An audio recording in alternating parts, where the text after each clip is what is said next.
Hello, everyone, and welcome to Schwab Coaching. My name is Cameron May. I'm a Senior Manager of Trading and Derivatives Education here at Schwab.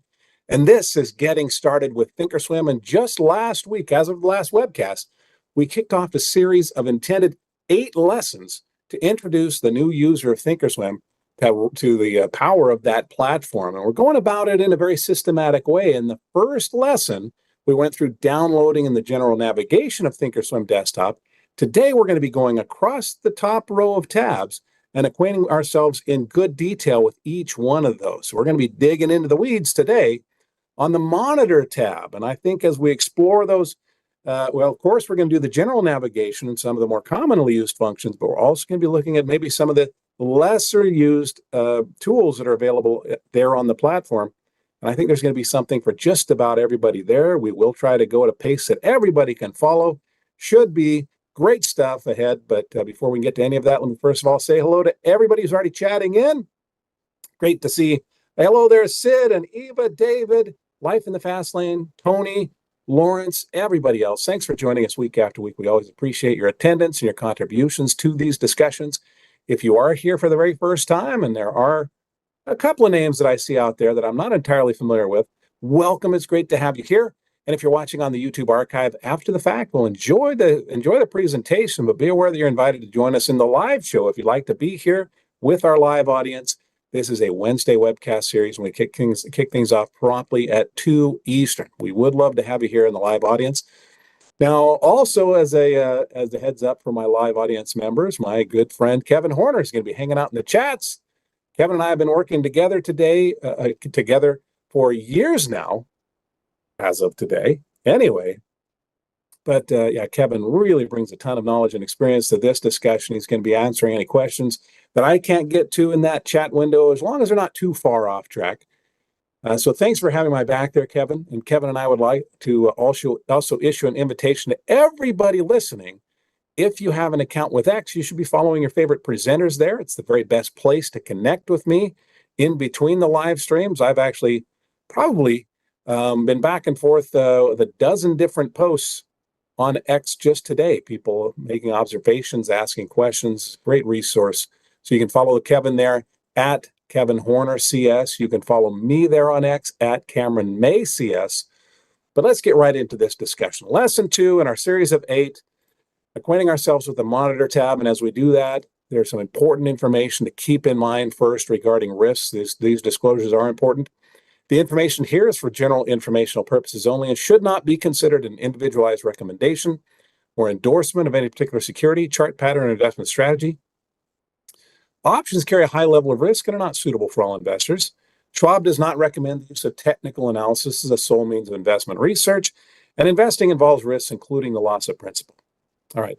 So, simple agenda for today. We're going to be going to Thinkorswim Desktop. We're using that platform to acquaint ourselves with its tools and features, focusing specifically on the Monitor tab. But the very first thing that I wanted to do, just as a reminder, if you happen to miss lesson 1, I don't want you to have to go watch that before and then play catch up to watch this one.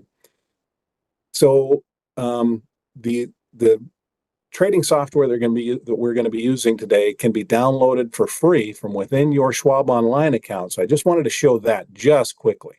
So when you're logged into your Schwab Online account, you just pop up here to the Trade tab, click on Thinkorswim Desktop. That's the software that we're demonstrating today. And then scroll down just a little bit, and you'll see a blue bar that says Learn How to Enable Thinkorswim. That'll guide you through a process of downloading this software. It'll create an icon on your computer's desktop and add Thinkorswim to your computer's start menu. And just launch Thinkorswim using either of those two portals.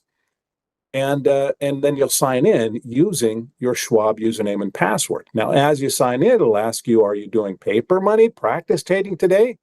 Or do you want access to your live accounts? So today we're going to be using the paper money platform, which is a great function. It allows us to experiment with these tools without having any real skin in the game. So let's go to Thinkorswim Desktop Paper Money, that platform. We can see right up here in the upper left-hand corner, it says simulated trading. Good. All right. So this has the vast majority of the same tools that are available on the live platform. There are a few little distinctions here and there, but this really functions just about exactly like the live platform, which provides access to our real accounts. Now, I'm already on the monitor tab. So when we log in, you'll probably first wind up finding yourselves on the home screen if it's a first login ever. After that, it'll come back to whatever screen you really left off on. So I'm going to go here to the monitor tab, and we're going to go through this, look at the general navigation. Then we're going to get into all these little gizmos over here. What's available? What do all these numbers mean? And then we're going to work our way across this row of tabs as well. So the monitor tab is the primary tab.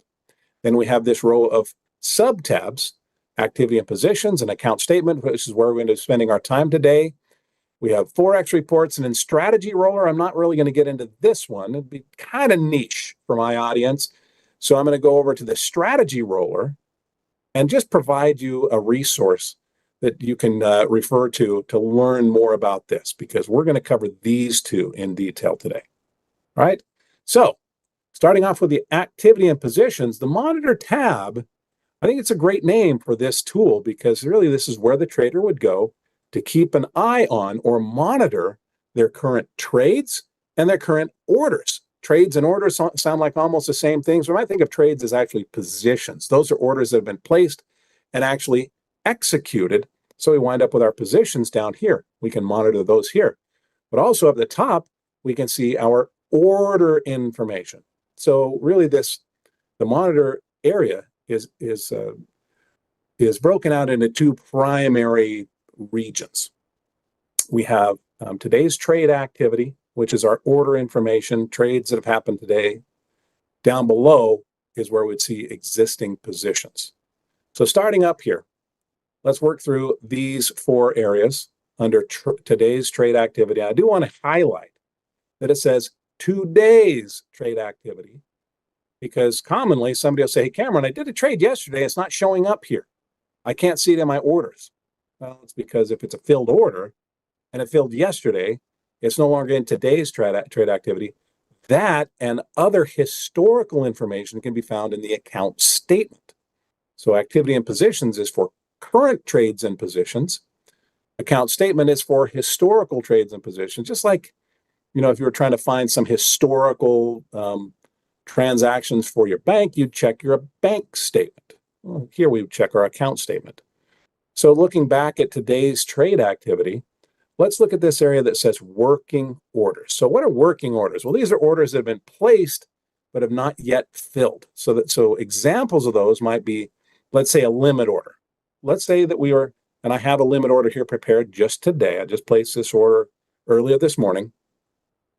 Let's say that we wanted to buy some shares of Apple, but we were looking to control the price at which we enter that trade. So we enter what's called a limit order. That's where the trader is saying, I want to buy the shares, but I don't want to pay above a certain price. So I'll wait until the stock falls down to that price. So an unexecuted limit order would be what we consider a working order, and it'll just stay here until it's filled or until it's canceled.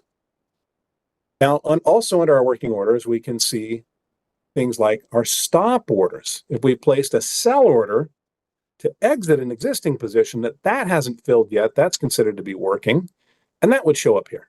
So, for example, I placed a stop order on just one share of Microsoft. Now, for each of these, as we move left to right through the columns, we can see all the details of these trades. So we can see the time we placed the order. We can see what sort of a trade is it. Is it a stock? Is it an option trade? We can see whether it's on a buy or a sell side of the trade, the quantity, whether it's opening or closing a position, the symbol, the price requirements, if any, the time in force for the trade, whether it's just a trade that we want to see filled today or anytime until we choose to cancel the order. We can see the current market price. So anytime we see the word mark on Thinkorswim, just think market value of whatever it is we're looking at, whether it's a stock or an option, and we can compare that. So for example, my sell order here on Microsoft, I have a stop order in place, which would be to stop the bleeding if the price happened to fall down to 450. Well, it's not anywhere near 450. It's at 502 this morning, 502 and change this morning, or this afternoon now, as of a few minutes ago. So all of this gives us a quick insight into those working orders. Now, just below that, we're going to see filled orders. So as you watch what I'm doing here, you'll notice that a lot of areas have this little, we call it a caret or an arrow that's pointing off to our right. What that means is that there is something that's hidden that can be revealed by clicking on that arrow. So with our working orders, when I clicked on that, we saw this demonstrated in lesson 1. No harm in getting some repetition here in lesson 2. When we see a caret, that means that there's more information to be had if we click on it. That's a hide and reveal function. So let's come down to our filled orders. And as you might have suspected, these are any orders that were placed, whether they were placed a few days ago or today. These are the orders that were filled as of today. So this is today's filled activity. And we can see all the same information about these filled orders. And when we see a color scheme here, green means essentially a debit was paid. Red means a credit was received. So for example, when buying a stock, we pay a debit. When selling a stock, we receive a credit if the orders are filled. So that's it for those first 2 fields. Next up, we have canceled orders. Now, right now, you'll see I have 0 canceled orders today. If we had an order that we had previously placed and then canceled, that's where this would appear. And as a matter of fact, let me use our Microsoft position as our example right now. So you can see that we have a working order up here to sell 1 share of Microsoft. The problem is, if I look down below, I actually own 2 shares of Microsoft. So this would only be closing out half the position.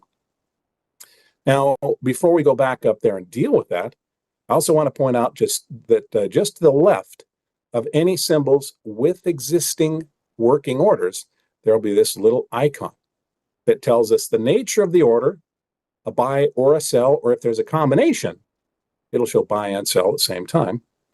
Like I could click on this sell order for our Microsoft that we're talking about, and there's the details of that order. Now from here, or from up here under our working orders, one thing that we can do is right-click to either just cancel that order outright, or we can cancel and replace the order. So let's do this. Let's right-click on this one, and you'll see that gives me a pop-up menu here on the Monitor tab to either cancel this order to sell Microsoft or to cancel and replace that order. I could close out, for example, the order to sell 1 share and replace it with an order to sell 2 shares. So let's just do this. Let's just cancel this order. Canceled. Okay, that order is now canceled, and it's now showing up in our canceled orders field as a reminder, and I can see what that order originally was, and that is now canceled. Now I'm gonna pause the presentation there for just a moment, because I just noticed here somebody just chatted in and said there is a survey in the chat window. Thank you for pointing that out. We don't always get the opportunity to get some feedback in these webcasts, so do me a favor, if you would, click that survey link right now and then fill the survey out when the webcast is over, and you can give me some honest feedback. Just as a heads up regarding that survey, it's just 2 multiple choice questions. And then if you want to, there's a comments box where you can add some additional comments, and a suggestion box if you have some things in mind that you want me to know about. Anyway, I just want to let you know, it's a quick survey, but if you take the time to fill it out, I will take the time to read through that data. I read through those comments. They're always helpful, never wasted effort. So thanks for doing that. Okay. So here's our canceled order. One thing that really lets me illustrate here is that we have the ability to place orders from the Monitor tab. And that's kind of nifty, because as we do that, it actually makes sure not only are we trading the correct symbol, but it's also the correct quantity of things. So this rolling strategies, I'll give you a quick overview of that. Then I'm going to go down and place a different kind of order down here below. But I do want to point this out. So rolling strategies, I want to give you a video that you can watch after this one that will go deeply into this, because it's a powerful tool all into itself. But really, a rolling strategy is for options traders who sometimes maybe they stick with the same symbol and they'll do multiple trades in succession, one after another on that symbol. Maybe get out of one and into another, get out of one and into another. That's called rolling if it's done on the same order ticket. And that can be done manually, or actually the rolling strategies tool, or this, what we call the strategy roller, will allow the trader to potentially automate that in advance. Set it up, tell Thinkorswim, hey, if this happens, then roll my covered call, right? So that's what that is. So let me show you this, then we'll go place our order. We could also access this through the strategy roller. This will just show us any strategy roller orders that we put in place. But do yourselves a favor, and if you are new, let's navigate back here to our, there we go.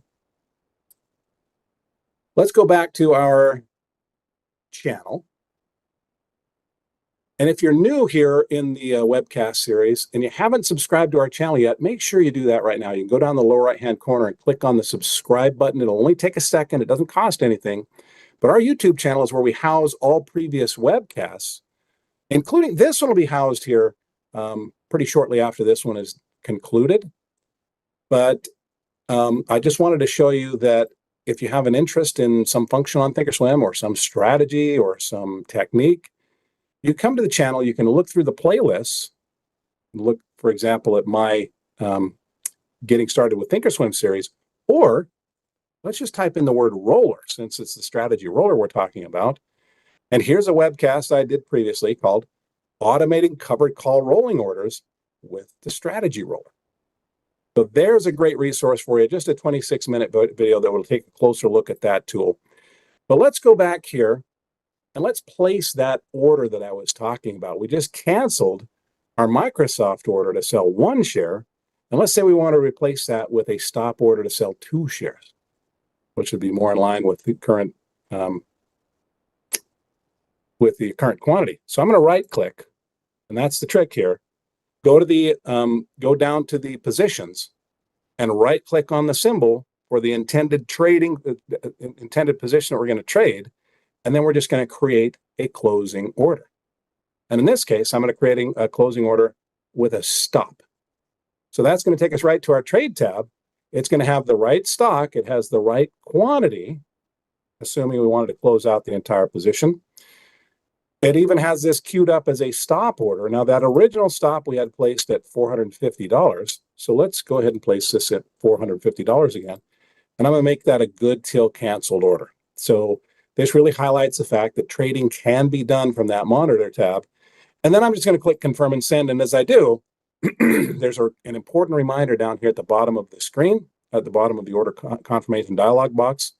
With stop orders, there's no guarantee that the execution price will be equal to or even near the activation price. And so the price that we receive could be significantly lower than $450. Theoretically, could even be higher. If it happens, the stock happens to come down, trigger our sell order, and pop back up immediately. But more likely, could be lower. But let's send that order off. And where would we go to track the progress of that order that we just placed? We go back here to our monitor tab. We look in our working orders. And there's now a working order for 2 shares with our stop at 450. All right. Now, one thing I did want to point out, we'll come down here and acquaint ourselves with the position statement, current positions area in just a moment. But with that Microsoft position, I actually bought those shares at different times this morning. So we can see, bought one, and then 19 minutes later, I bought another share. So I paid $500.71 for the 1 share, 565 cents for another share. I can actually click on this little box right here, and that will show me the average price paid, which can be handy if we've done multiple transactions. And we just want to see how much was the average that I paid there. So another little feature that sometimes gets overlooked. All right, so let's move down here and talk about the position statement field. First of all, there's something called beta weighting. We'll come back to that. All right, that's going to require an adjustment to some of the columns down below. I do want to point out this little nifty tool right over here. Now, this is only available, my apologies in advance. This tool is only available on Paper Money because it allows us to instantly change the balance in the portfolio. Obviously, we haven't come up with technology like that for real money just yet. But if we click on Adjust Account, we can choose the account that we are addressing. So now right up here, we can change. We discovered that in lesson 1. We can navigate among our different accounts right up here. We can also do that here. So I've selected my example IRA for this demonstration, and we can set our cash balance. Right now, our cash balance is $149,257. How about we just bump that up? Let's just bump it up by $1,000. So it's at $149,257. Let's take it to $150,257. And I'll throw the pennies in here. 64. So now, as I click apply, keep your eye down here on our cash balance. Click apply. Look at that. We just popped up by $1,000. Now, the feature here is not just so you can adjust your account by $1,000. It's quite common for our users of Thinkorswim to do a lot of experimental trading, and then they kind of think, you know what, I'd like to kind of just wipe the slate clean, start over fresh. They can do that. They can add cash back into the account, or use this one with caution. See this where it says reset all balances and positions? That just sets it back to the default. That would just put $100,000 in the IRA account, $100,000 if this is play money. In the margin account, if I click apply, it wipes all the slate clean, all the balances go back to zero, the cash goes to $200,000, and we start over. I'm not going to do that. I do want to show that's a possibility in paper money. Another thing that some traders like to do is maybe they prefer to set one account, like maybe they set their margin account to have lots of cash in it for lots of experimental trading. Maybe they set the other account to have a similar balance to the amount that they're managing in their real account so they can make it more realistic. It's all trader preference, but it's a nice little tool to have at our disposal in the Thinkorswim paper money platform. John, yeah, you don't lose your workspace. Nope. Yeah, this just it just resets the balances. Yep. All right, so looking at our positions now, I just want to talk about the position criteria, and then we'll start getting a little bit fancier and play around with some of the other tools.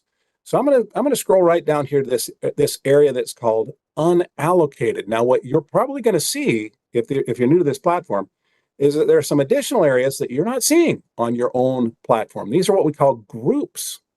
Sometimes traders, when they take positions, they like to put those positions in a specific groups. Maybe, they put their stocks in one group, and they put their options in another group, or they put their healthcare stocks in one group, and they put technology stocks in another group. Lots of different reasons why I might want to group things into categories. But initially, it all just falls under the generic umbrella of unallocated. But let's look at our unallocated stuff. First of all, we see our symbol. Then we see the quantity. Then we can see the number of days if we're trading options. The trade price, that's the price we paid for stocks or received for selling options or whatever. The mark is the current market value of whatever that is we're looking at. So this Colgate-Palmolive, bought it for $88. It's now worth $91.37. That's down 76 cents today. That's our market value change for the day.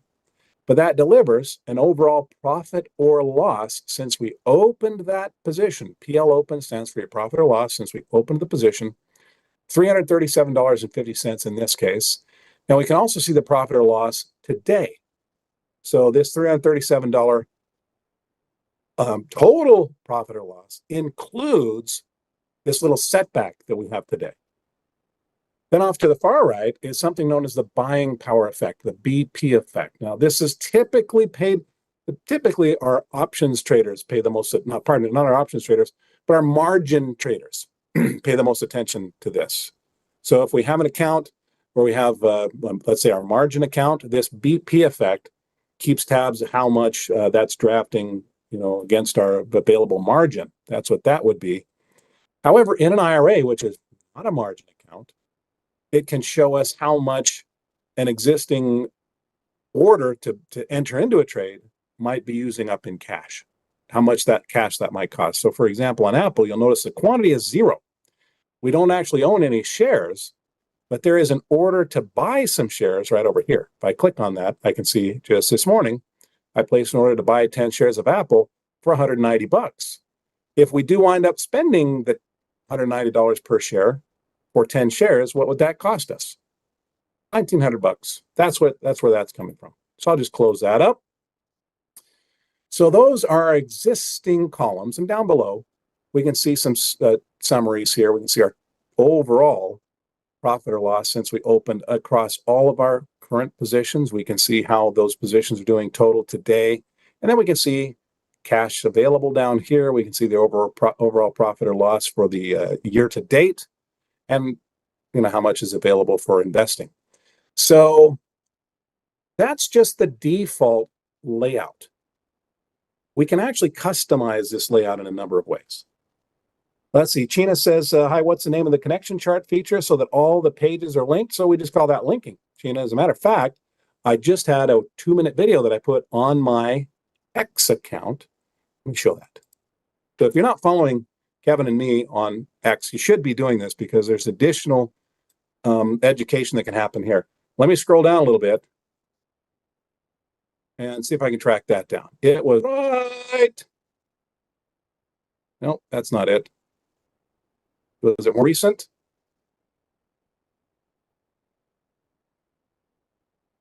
I'll have to look through. Anyway, yeah, I did a little linking. Oh no. Ha ha.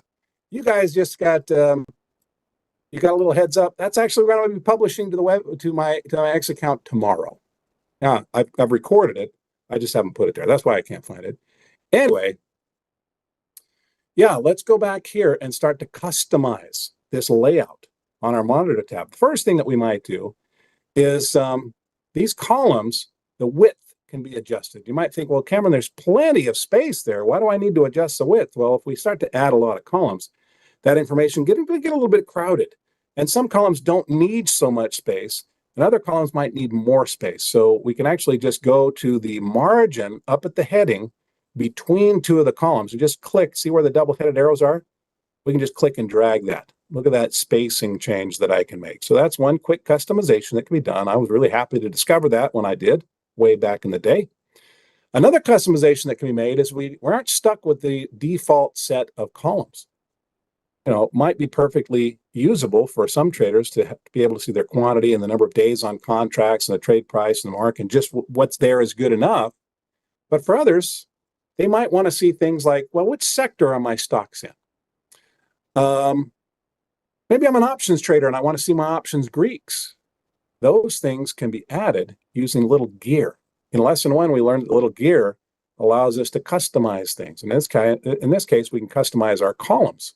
So I'm going to click on that column, on that customized column gear. And right here, it shows us which columns we already have: quantity, days, trade price, mark, and mark change. By the way, PL open, PL day, BP effect, those are static. Those are just going to stay there. We could remove any of these if we don't want them. I'm going to leave all of those on, but let's add something. Let's add like sectors. So let's choose sector. Let's add that.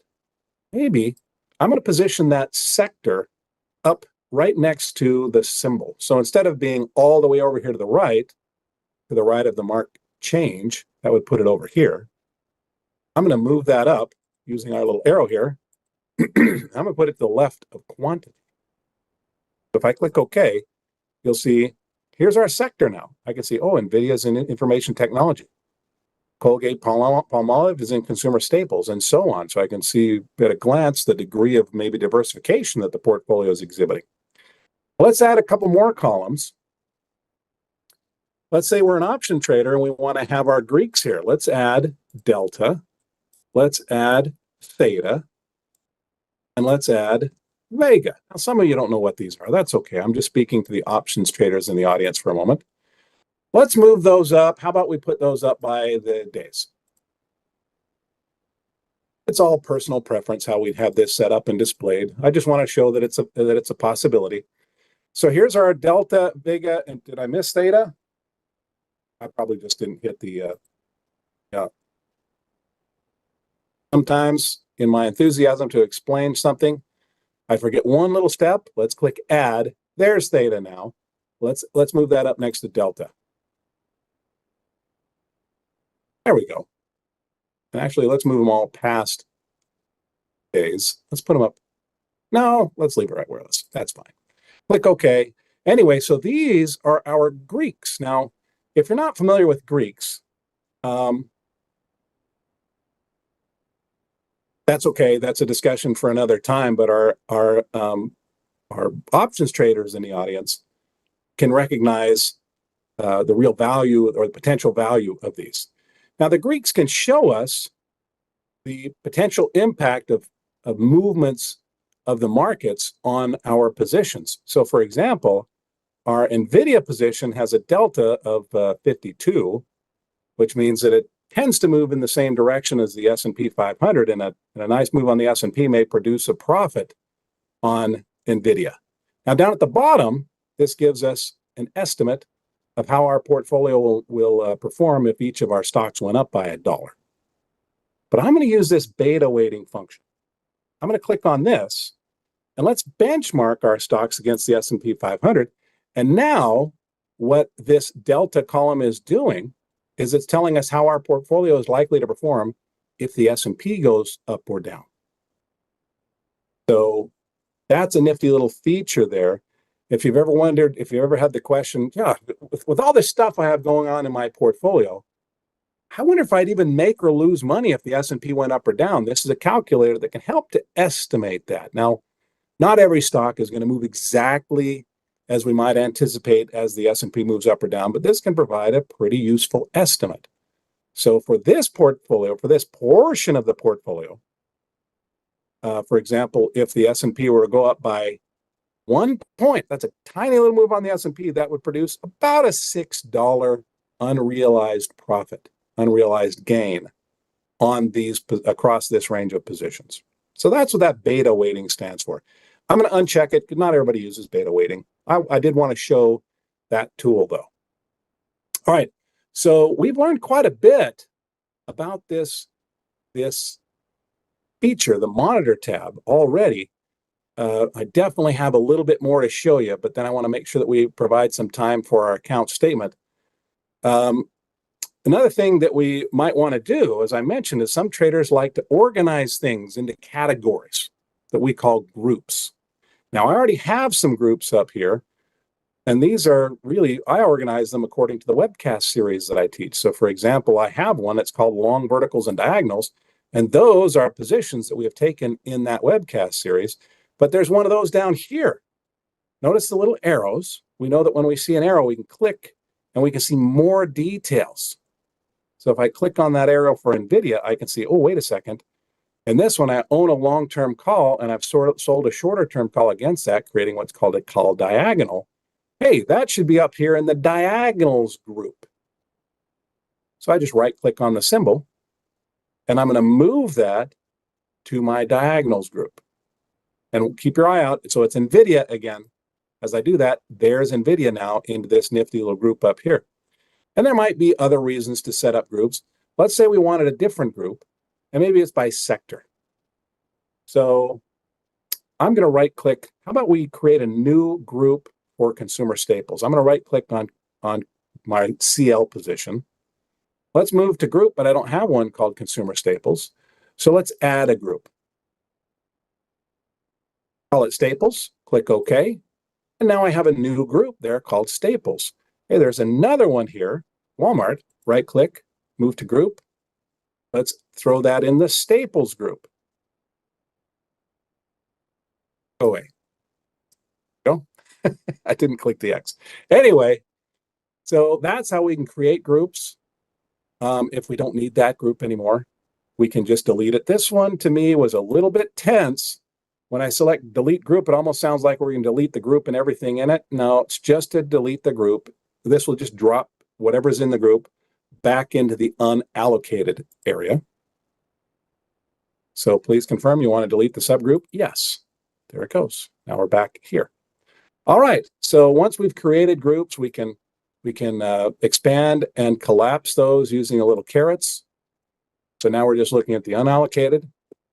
Another way we can access those, we come up here to our menu, and our groups appear up here as well. So maybe I just want to look only at the long verticals and diagonals. This will just limit my view to just that. Or I can go back up here and look at all of the groups in my IRA again, back to those 3 groups. One final expansion tool is right up here in the upper right. I can click on these little pizza-shaped things. These are expand and collapse functions. So for example, if I come down to this one, I click on it, it's going to show me all of the individual positions within those groups. And if I click on it again, it's even going to break them out further. Show me those details, individual strikes and things like that. Click on it one more time and it collapses them all. So just a couple more things to learn here on the Monitor tab.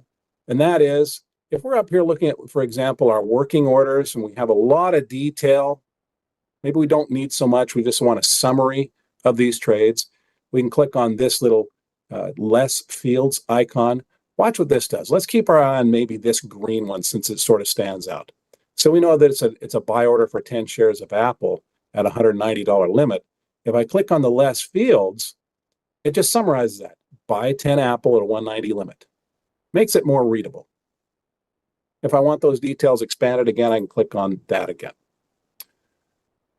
All right, now, what haven't we covered? We haven't covered this up here. This is our detach function, and you'll see this all over the platform. If I click on the little detach, what that does is it sort of breaks the current page away from the Thinkorswim desktop platform, and then I can move that over to a side screen. So for some people, they like to keep an eye on or they like to monitor their positions and their orders, but they still want to use the rest of the platform at the same time. So this way we can detach the Monitor tab and move it over to a side window, and then continue using the rest of the platform if we wanted to. So I'm going to close that. It doesn't kick us out of the platform if we close just the detached window. It just closes that little window. Then we also have menus. I want you to feel empowered to explore these in more detail after we're done, but these menus will allow us to access other actions that can be taken, like we can print the details of the Monitor page, we can export the data to a file, we can take screenshots. Just go down through and click on each one of these, and they're going to relate either to the broader area or to the specific area next to that menu. So for example, this one is going to apply just to our working orders. I can cancel all my working orders just from that menu, or just cancel individual orders from that menu. That's another way to get things done. And we'll see other menus down below, and you'll see other things that can be done using these menus. We can reset the groups, just going back to the unallocated. We can reset our columns, and so on. All right. So, guys, we've acquainted ourselves, I think, very thoroughly with the real power of the Monitor activity and positions. But it should only take us a couple of minutes to go look at the account statement page. So what's the big difference? Well, activity and positions is for current positions and current orders, current trades.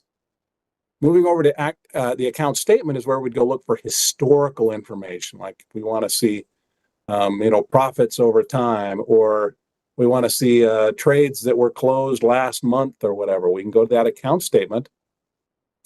One thing I definitely want to point out is that if this account statement is for a specific account, so if we have multiple accounts householded together and we've selected to see all of those accounts together, we can't look through all of the accounts all at once. What we need to do is designate which account we're checking the history for. So let's go back to our IRA, and that activates all of these additional features.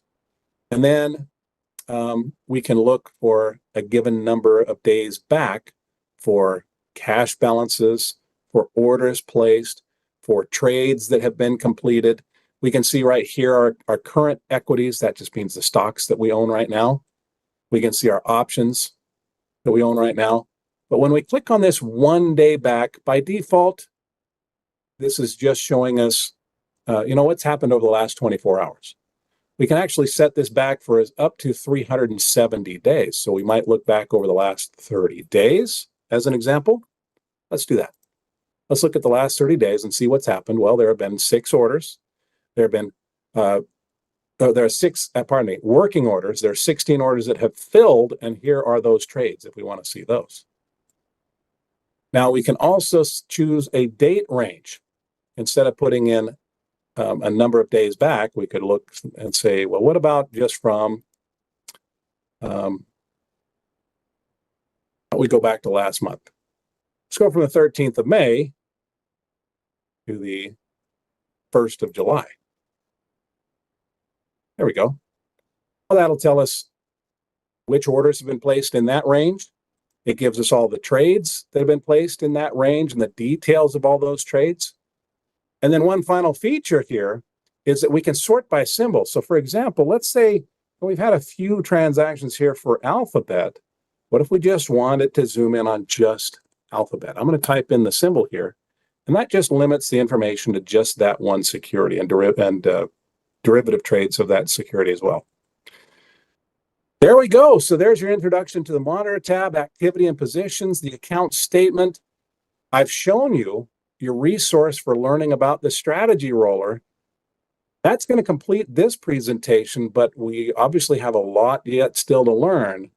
A lot more tools to examine. Next time it's going to be the trade tab. So here's our series overview. Downloading and navigating was last time in lesson 1. Lesson 2 is the Monitor tab. Lesson 3, we're really going to be getting into placing all kinds of trades. It's going to be fun. So I'm looking forward to that. But it's time for me to let you go. Thanks for giving me your time today. I will see you in a future webcast. But before you go, a couple of things to remember. First of all, number 1, if you haven't subscribed to our Trader Talks channel just yet, make sure you've done that. Go down the lower right-hand corner, click on that subscribe button. It only takes a second, doesn't cost anything. But this is where you can, of course, join our live streams, but you can also find our playlists of previous webcasts. If you're looking for this webcast series, it's right on down there at the bottom. Getting started with Thinkorswim. There's my full playlist. You can find lesson 1 there. Make sure that you're also following Kevin and me on X. I just gave you kind of a teaser. Tomorrow, I'm going to be releasing a demonstration of how to link the different functions on Thinkorswim. It's going to be a 2-minute video. So watch for that. Also want to thank everybody that's watching, that's already clicked the thumbs up. That's very much appreciated. 130-ish people watching. 42 people have already clicked the like button. That's really appreciated. That sounds like applause to me. It also gives my my webcast a boost in the YouTube algorithm. Always appreciated. So if you have enjoyed a webcast, make sure that you click on that like button. Doesn't cost anything. Only takes a second. It's a nice thing to do. Anyway, Kevin, thanks for helping out in the chats. There is the survey. So if you would do that, this is my last call for you to fill out that survey. If you take the time to fill it out, I'll take the time to read it. It only takes us both a couple of moments to do that. So thank you, everybody. I will see you next Wednesday or in some webcast between now and then. I'll also look for you on X, but whenever I see you again, until that moment arrives, I want to wish you the very best of luck. Happy trading. Bye-bye.